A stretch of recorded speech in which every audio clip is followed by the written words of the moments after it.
Hey guys, today we're here to talk about interference and congestion, two of what we at Seven Signal refer to as the big five. So here at Seven Signal, we take pride in really unpacking and teaching and showing and measuring and monitoring the big five, which are roaming coverage, congestion, interference, and connectivity. And so today we're talking about two of the big five, interference and congestion. So let's just get right into our kind of topics here. It's relatively straightforward. We're going to kind of unpack and define what these things are first and foremost, right? What is congestion? What is interference? And how it relates to Wi-Fi. In typical, Eric Camulli fashion, we'll try to use some analogies that make sense to the masses. We'll see how it goes. All right, we'll see. You guys will let me know. And obviously, how do you even know if you have these problems? Of course, there are symptoms, but the symptoms can really kind of throw you off the trail. People will say things like, "Oh, it's slow," or I don't know, the Wi-Fi experience is kind of sketchy or spotty, or it comes and goes, and it's fast and then it's slow and then it's fast, and and so those are pretty nondescript when it comes to trying to troubleshoot a problem. It's terrible. It doesn't get you very far when it comes to trying to unpack these things and figure out what's wrong. But that's what you're going to hear. And many times out of 10, it's going to be a congestion or an interference issue in disguise of it's slow. So we have to understand what those things are, first and foremost, what causes them in environments. And then next, we're going to talk about measuring performance. Of course, you can't manage what you don't measure. Pretty important to us here, right? And then finally, we're going to wrap up with, what are some things that we can do about it? And we'll talk about some easy things to all the way up to some, more advanced things that we can do in order to overcome these two big issues that we seem to see all too often in our Wi-Fi environment. So let's dive in, guys. Let's do it. All right, first, we're going to start with congestion. And when it comes to congestion, the analogy that I think works really well is the highway analogy. Okay. And just like how we have bumper to bumper traffic on the highway and how that is, and we describe that using a term called congestion. It's not just ironic or coincidental. I mean, it's kind of the same thing in Wi-Fi. Just like how you can't leapfrog over a slow car in front of you on the road, on the highway, right? Like you wish you could. You can't leapfrog over slow clients in Wi-Fi either. Wouldn't that be awesome if you could, leapfrog right over them? That's not the way the protocol really works. And so you have to have that basic understanding of the listen before talk protocol, the clear channel assessment. Hey, is the channel clear? Can I go? Can I transmit? No, I can't. It's not my turn. Okay, let me hold back for a second. Oh, can I go now? Yes, I can. Boom, transmit. All right. So, a lot of people just who are new to Wi-Fi, they don't even understand that. They don't understand that these are public airwaves that we're dealing with here. Just like the highway is public. And so we all have to kind of play by a set of rules in order for it to operate properly. And one of those rules is staying in your lane, right? And in Wi-Fi, we talk about being in your channel, okay? Being in a channel. And if I'm in the channel and you're in the channel and she's in the channel and he's in the channel, we're all sharing the same channel. Okay. It's a frequency and it's in the air and we're all using it. And actually, we got to kind of take single file, kind of use it one at a time, one after the other. All right. The other analogy I use to help explain people the basics of Wi-Fi is the walkie-talkie analogy, right? You put your finger on the button and you're talking and nobody else can talk and everybody can hear you, but nobody else can talk. And then when you're done talking, what do? You say over, let go of the button, indicating that you've just cleared the channel and now somebody else can go. For all intents and purposes, that's how most Wi-Fi networks work today. Okay. So the idea of congestion is that, look, if there's just a few lanes on the highway and those lanes fill up fast, everybody's going to slow down. Let's talk about the three highways that are available to us in Wi-Fi that can get heavily congested or not, starting with the 2.4 highway and the 5 gigahertz highway. And then we'll jump into the new 6 gigahertz highway. All right, so the 2.4 gigahertz highway is basically a 3-lane road, guys. 3 lanes, that's it. And those lanes are what we call channels 1, 6, and 11.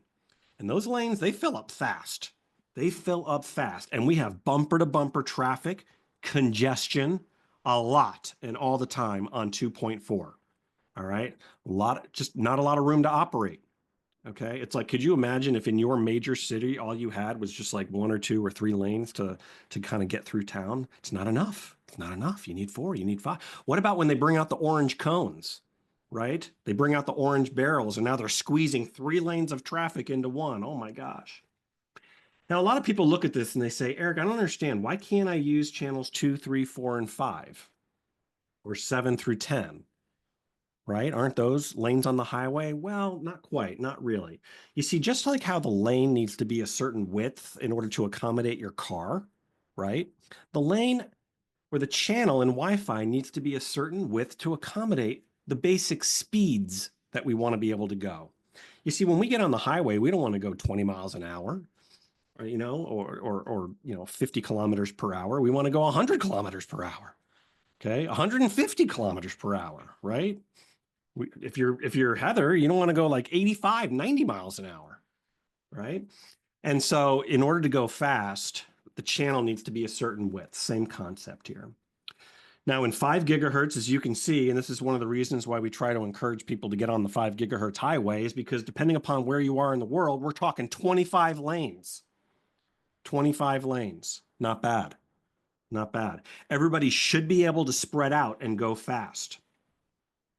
Even if you have people who are kind of sharing the resource, and what I mean by that is think multi-tenant building. And in a multi-tenant building, you know, the people across the hall, they're using Wi-Fi, you're using Wi-Fi, the people above you are using Wi-Fi, the people down below, the people across the street are using Wi-Fi. And again, these are frequencies in the air, guys. They're shared resources. Okay, and if I'm on channel 36 and you're on channel 36 and they're on channel 36, there's only one channel 36. We're all sharing it. Okay. So that's why if we can measure and we can monitor, we can see, okay, well, who all is using channel 36? Maybe we need to get into another lane. All right, let's get into another lane that's less congested. You guys know what I mean. You've been on the road. It's like, oh my gosh, this lane is so slow. What do? Use your side mirrors. Oh, wow, that lane's open. Put on that blinker and go, right? And get into the fast lane. Now, there are some things that you need to be careful about in 5 gigahertz and even in 6 gigahertz coming down the pike, and that is channel bonding. Okay, channel bonding, because when you channel bond, you're now cutting down on the overall number of non-overlapping channels. Okay, and so you run risks of ending up right back where you started. So there's trade-offs, right? When you channel bond, you're doubling your speed, you're quadrupling your speed, and you guys know that. Like on a VHT-80, you're literally quadrupling the ability to go fast from 20 to 80. But you could run the risk of overlapping with others, and that's a form of interference that we'll get to in a minute. Okay. Now, as you guys know, what's pretty exciting that came down the pike just, you know, a couple years ago or so is the new 6 gigahertz highway. Think about it, guys. It's basically the government saying, you know what, 2.4, it's just bumper to bumper traffic. 5 gigahertz, it's starting to get pretty crowded too. Let's open up a whole new highway for people to use. Whoa. And look how big it is, guys. 6 gigahertz on the bottom, 59, and depending on where you are in the world, I think in EMEA, in Europe, it's just this first set of 25 channels.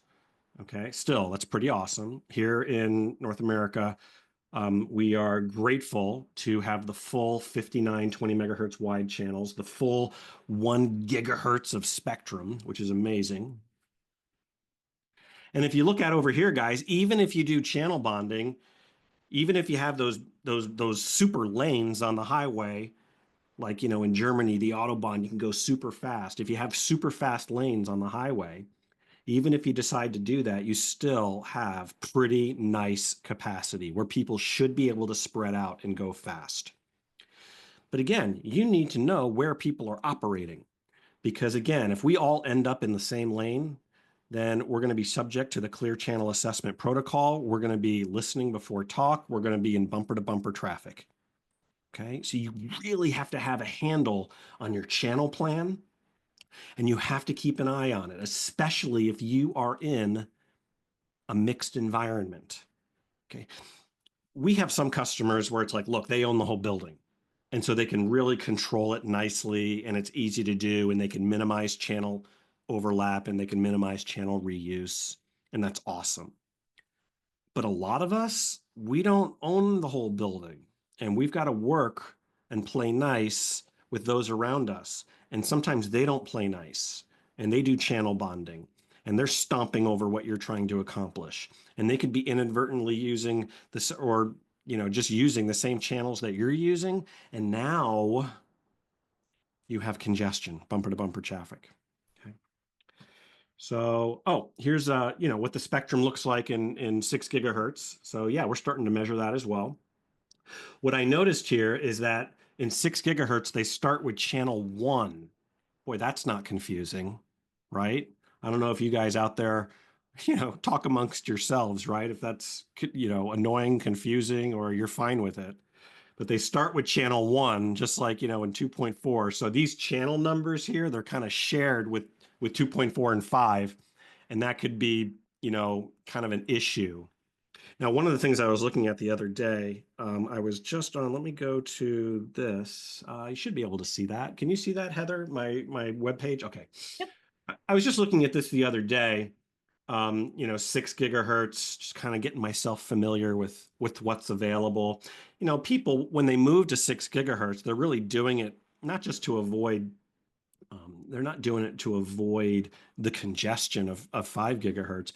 One of the reasons why they're doing it is because they want to go fast. All right. It's like, 320 megahertz wide channel. I'm up for that. Right. Sounds awesome. So here I was doing some research on this and I was just kind of looking like the valid channel numbers. This is something we're studying, guys, kind of understanding, when we're talking about the 20 megahertz wide channels and 6 gigahertz, we're talking about channels, 1, 5, 9, 13. When we're talking about 40 megahertz wide channels, you can see how it changes. When we're talking about 80, when we're talking about 160 megahertz wide channels, which is, kind of like coming by default when people set up 6 gigahertz networks, 120 megahertz wide channels, you can see how much of the spectrum that's taking up. Really interesting and important to understand this. Why? Because if we're all sharing the same lanes on the highway, then we're going to have congestion. We're going to have slowdowns. Okay, so you got to really know your channel plan. You got to really know what's going on in your environment. All right, let's move on. The next thing I wanted to talk about, guys, is interference. And guys, interference is noise in the environment. Remember, Wi-Fi, remember I said walkie-talkie? It's radio waves. And so if I'm listening to my favorite music over here in my apartment, and then somebody across the hall turns up their stereo, and then somebody over here turns up their stereo, it's just one big gobbledygook of noise. And I can't hear my favorite music anymore. Not fun. Okay, it kind of looks like what you see on the screen here. Can't hear. It's like going into a noisy sports bar, right? Everybody's watching the hockey game. They're watching the Four Nations tournament. And everybody's screaming and yelling, and you can't even hear the person next to you. And so what happens? What happens? You're like, what? What did you say? Can you resend that message, please? I did not hear you. Can you retry that? Okay. And if that keeps happening over and over and over again in a Wi-Fi environment, that noise, then what's going to happen is that clients and access points have no choice but to negotiate a lower, slower data rate. Okay, why? Okay, think about you're in a car and you're trying to drive up a steep hill. You're never going to do it in 5th gear. No way. You need to downshift to 1st or 2nd gear in order to overcome gravity. And in Wi-Fi, access point and client device need to negotiate a lower, slower, more robust data rate in order to cut through all of the noise. It's the same thing. Okay. Very rarely does Wi-Fi disconnect you completely in very noisy environments. It just gets slower and slower and slower. Maybe it feels like you got disconnected, but it just gets slower and slower. The Wi-Fi protocol is pretty robust. It's actually kind of designed to hold on for dear life, which might be bad. But the point I'm getting at here is that you need to be able to cut through the noise. And so in order to cut through the noise and hit those marks, right, on the, our constellation diagram, we've got to slow down. We got to slow down. All right. Now, a lot of people look at this picture and they're like, oh, you know what I'm going to do? I'm just going to turn up my stereo. I'm just going to scream over top everybody. I'm going to boost the signal to overcome the noise or interference in my environment. Okay, you could do that. And in a lot of Wi-Fi environments, there are some techniques to do that. You've heard of this before, SNR, signal to noise ratio. If I can scream over top of everybody, then my message can get through. Okay, but here's the problem. It's not really a great practice, mostly. Because one, now you're the nuisance, all right? You're the nuisance. And two, if these adjacent radios have any kind of automation, they're probably just going to turn up their transmit power too, and you're right back where you started. So what do you do? Okay. Realistically, you need to measure, you need to monitor so that you can see where it's noisy on the spectrum so that you can avoid it. If everybody's yelling and screaming in the sports bar, the pub, and if everybody's all excited about the hockey game and they're going nuts, but you actually want to have a conversation with somebody, what do? You step outside. Let's go out onto the patio. All right, let's go have a beer on the patio. Let's have a nice quiet talk. You go someplace quiet.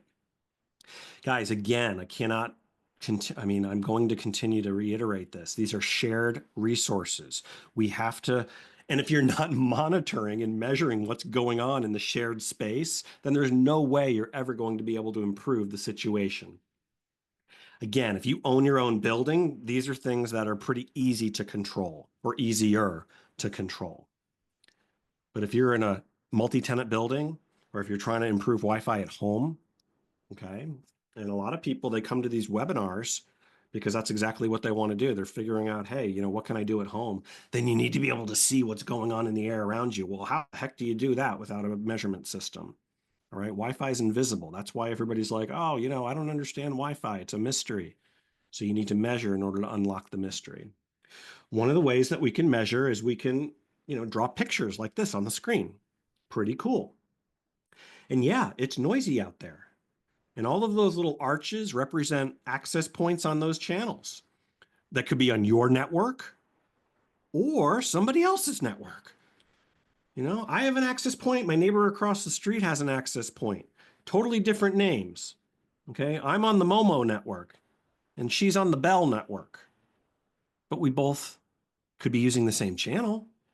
Okay, and if they live right there, that could be and she's a really busy user of the network, then that could be a big problem. To be honest with you guys, in these environments that are very, very crowded, very noisy and very crowded, I do make that caveat with people. Sometimes people are like, oh my gosh, look at this. What can I do? What can I do? One of the things that I always tell people, especially when you see things like this, over here on the right side of your screen, there's one access point that's kind of in the way of, or maybe over here, there's one 80 megahertz wide channel or access point broadcasting that's getting in the way of your 1, 2, 3, 4. What I tell people is this: if it's not that busy, it's generally not a big deal. Okay. Because remember, the protocol is really smart at negotiating through all of that and making sure that everybody gets a turn. I mean, it's really a miracle. Huh. If it's not a very busy network, yeah, there might be some retries here and there, but the protocol is good at kind of getting your message through. That's why you need something that's a bit more exact than a picture in order to see the interference or to even see the congestion. You see all of this right here, guys, in the middle of the screen? Okay, all of these are all access points stacked up on the same channel. And like I said, some of them may be yours and some of them may be somebody else's. And it's a form of interference, co-channel interference, that causes congestion. I don't like calling it co-channel interference, okay? Because it's confusing. I like to call it, co-channel contention. I think some of you guys out there might like that too. Co-channel contention. We're competing, we're contending for the resource. I want the resource. No, you have we have to share the resource. Play nice. Let's share. The protocol makes sure that we play nice and we can share the resource. Okay. But when everybody's trying to use the resource and everybody's sharing, and it stacks up like what you see here, where it stacks up, that is a form of interference. We call it co-channel, as in shared channel interference, but really it leads to the bumper to bumper to bumper traffic situation that causes the slowdowns, the sketchy, the spotty Wi-Fi experience, right? All right, let's take a look at some more examples of this. Okay, again, this kind of is leading into our how do you measure? A picture is one way that you can measure, and we'll talk about some other ways in just a moment. But over here, this is 2.4. You can see a lot of cars on the road. Okay. But everybody's staying in their lane. So that's not bad. At least I'll get a turn. It's like all these people this is bumper to bumper traffic on channel 1, on channel 6. But the protocol ensures that everybody will get a turn. It's just going to be really sketchy, right? Here in the middle, not as many cars on the road. But it's like you got people swerving in and out of traffic, right? And that can cause a collision on the highway. Very dangerous. And in fact, continuing with our analogy, these frames will collide in midair at the point of intersection, leading to that retry, that retransmission.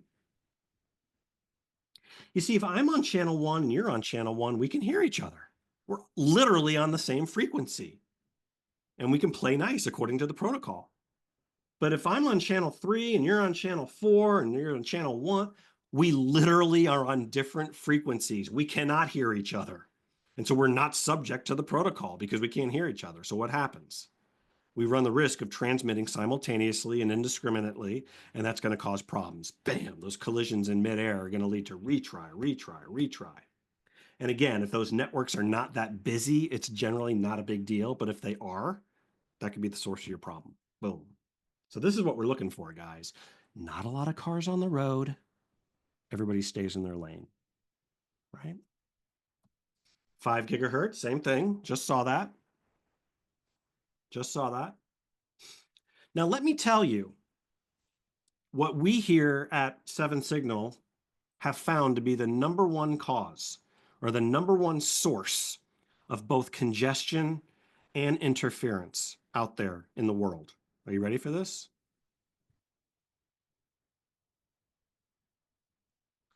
Automation, radio automation. Okay. So, if you're Cisco, you call it RRM. If you're Aruba, you call it ARM. It doesn't matter. Okay. Inside these systems, there are algorithms. There's automation to do what? I'm going to change channels. I'm going to increase or decrease transmit power in an attempt to avoid congestion and interference. That's why they exist. And guess what, guys? Most of the time they do pretty well, but sometimes they screw up.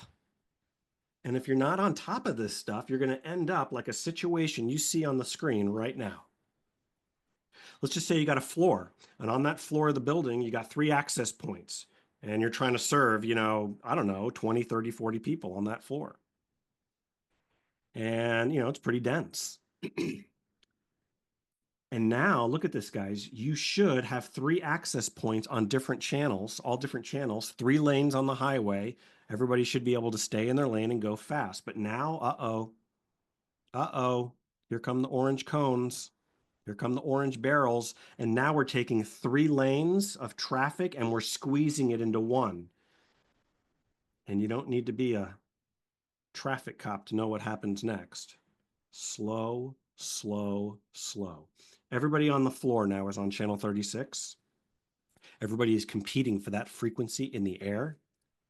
And this form of interference, co-channel interference, is now leading to horrible, terrible bumper-to-bumper congestion.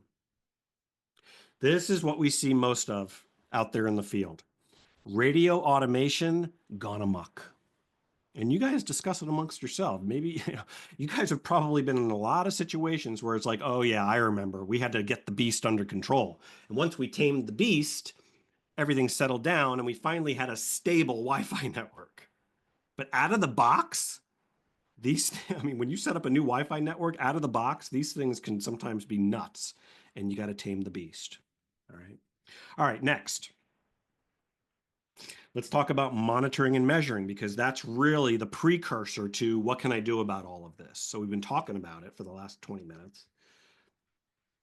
One of the ways that you can measure interference is not just by looking at the picture, because remember what I said, when you look at those pictures, it's half the story. I don't know how busy those networks are. I don't know how much interference or how that's affecting the environment. That's why we measure retries.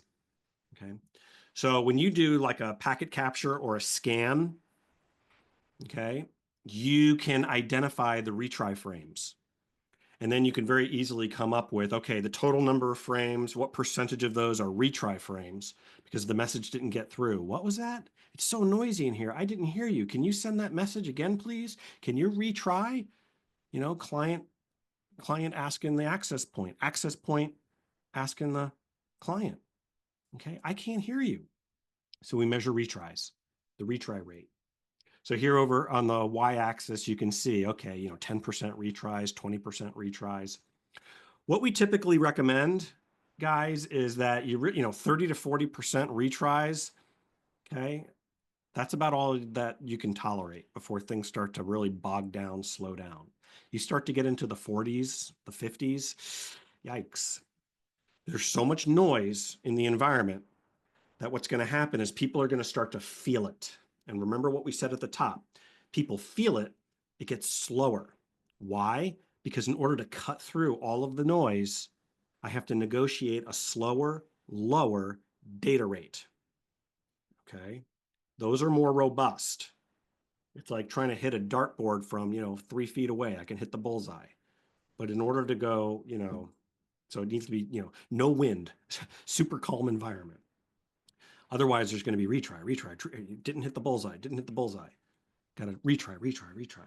So we measure retries, and we can do that per access point.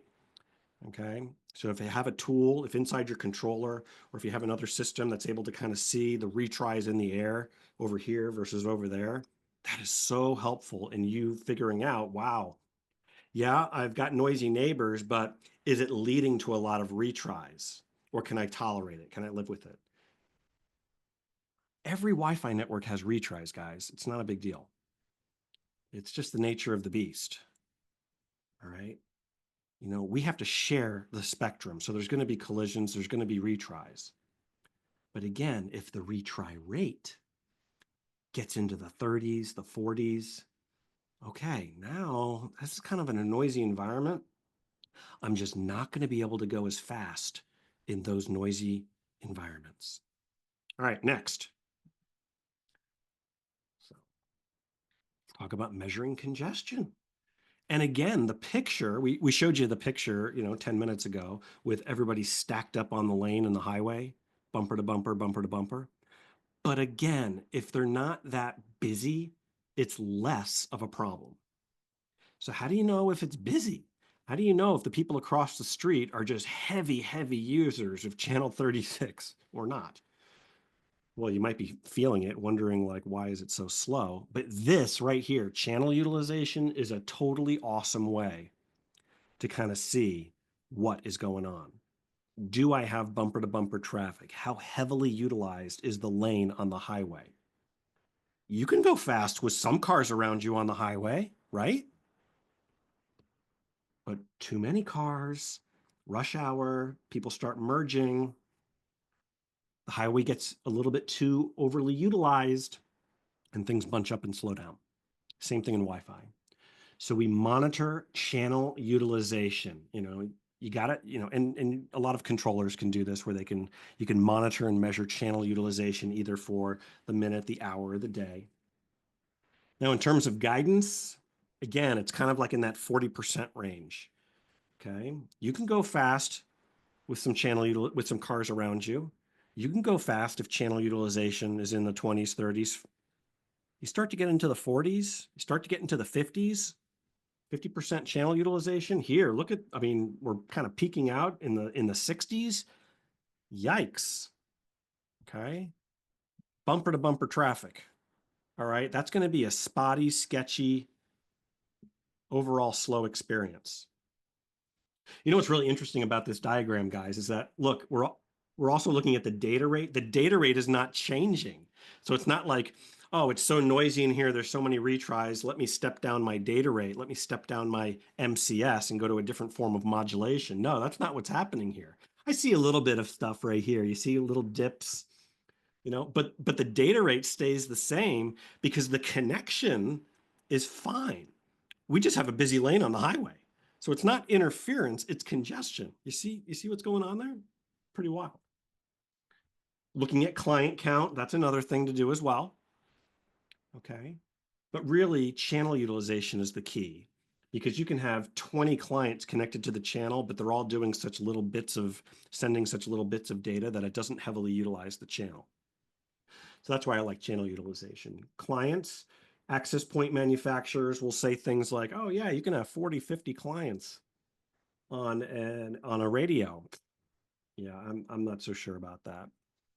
You know, our recommendation is typically, it's like, look, you know, yeah, it could do that, but if you actually want to have a good experience, and isn't that what it's all about, a good experience, you really need to kind of be 20 to 30, okay? Unless you got super dense, you know, arenas, you know, sports facilities, things like that, but you get the idea. All right, we're coming down the home stretch, guys. And now the ever important question, what can you do, right? What can you do? So let's talk about some simple things to the more complex things. Boom. Ha, monitor and measure. That goes without saying. I just said it 4 times. Oh, this is a simple one. Band steering, right? Band steering. And if you're not familiar, band steering is really just an attempt to try to get your clients to join the 5 gigahertz network over the 2.4. Okay? It's hard to tell a client what to do. All right. I think we talked about this last time. We talked about how clients kind of have minds of their own with the adapter and the driver. It's that driver that's actually going to interpret what's going on and tell your computer, tell the operating system, hey, I want you to do this and I don't want you to do that. So that really has the final word. Okay. But band steering can help.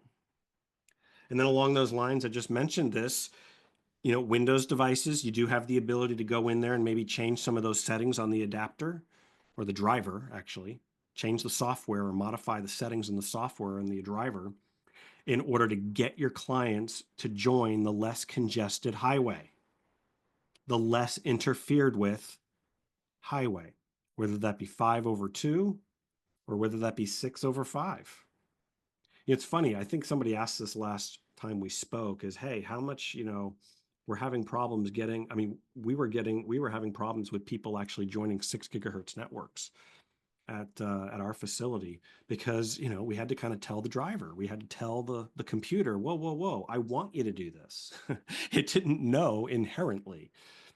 Now, if you have a MacBook, if you have an iOS device, there are no settings. Okay, so you just leave it up to Apple. And overall, they know what they're doing, so it's not the end of the world.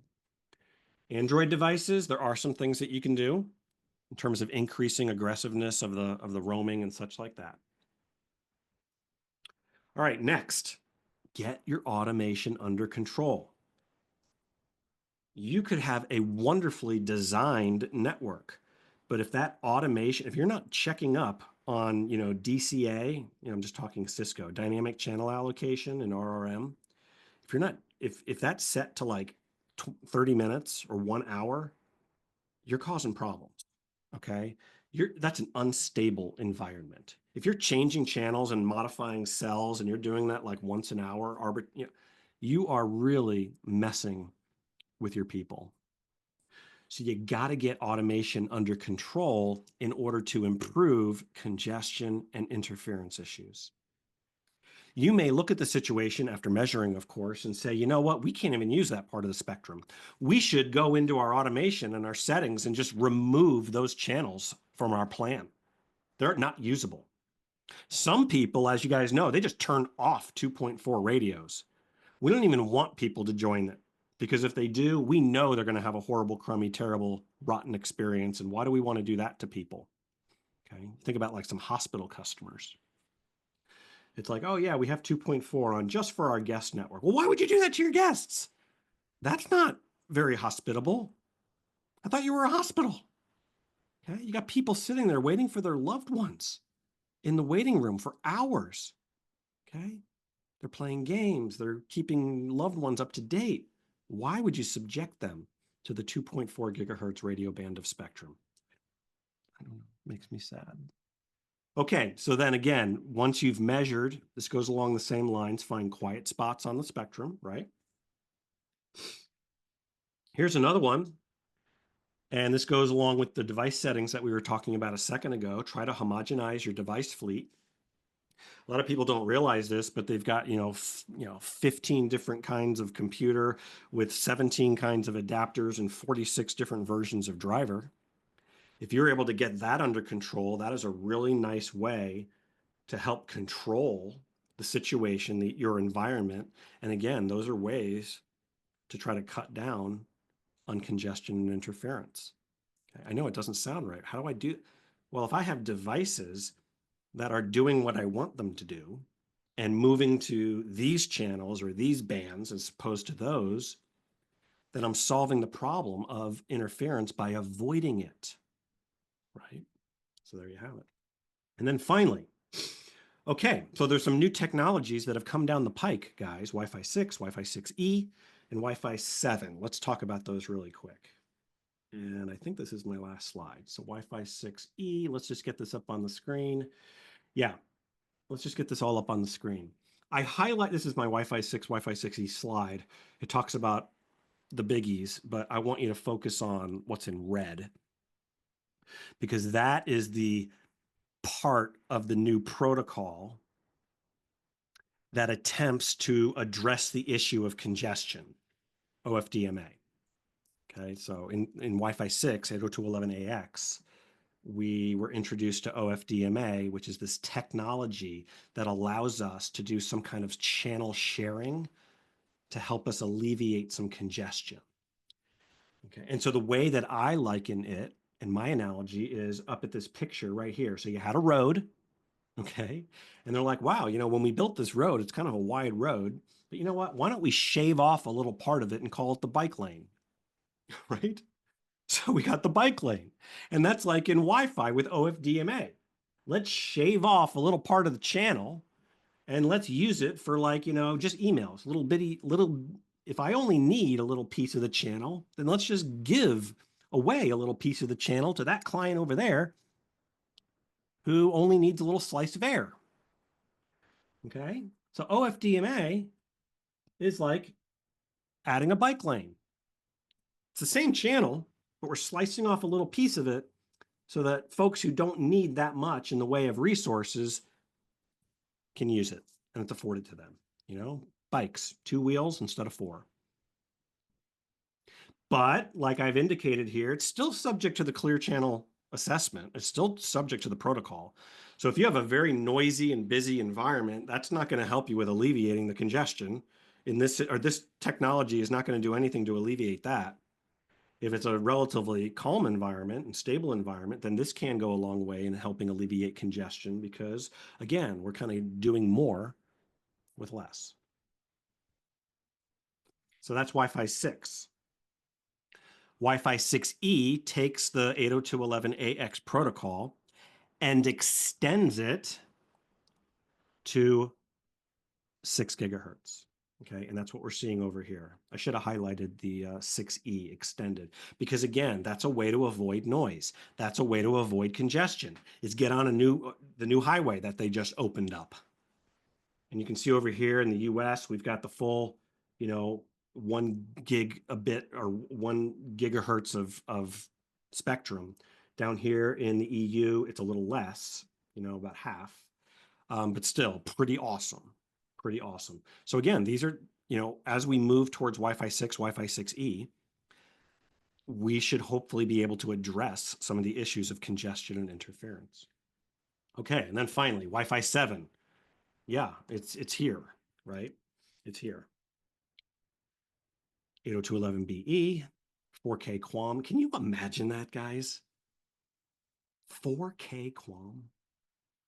Wow, that's a lot of dots. That's a lot of dots on a constellation diagram. Okay. Boom. Why do people want to go there to Wi-Fi 7? I mean, 4K QAM goes hand in hand with 320 megahertz wide channels, right? The whole point is to go fast. I want to go fast. I would just caution. It's like, look, I mean, are you even paying your internet service provider the ability to go that fast? Because if not, then, don't waste your time. I know in my house, there's no way I'd be able to go that fast.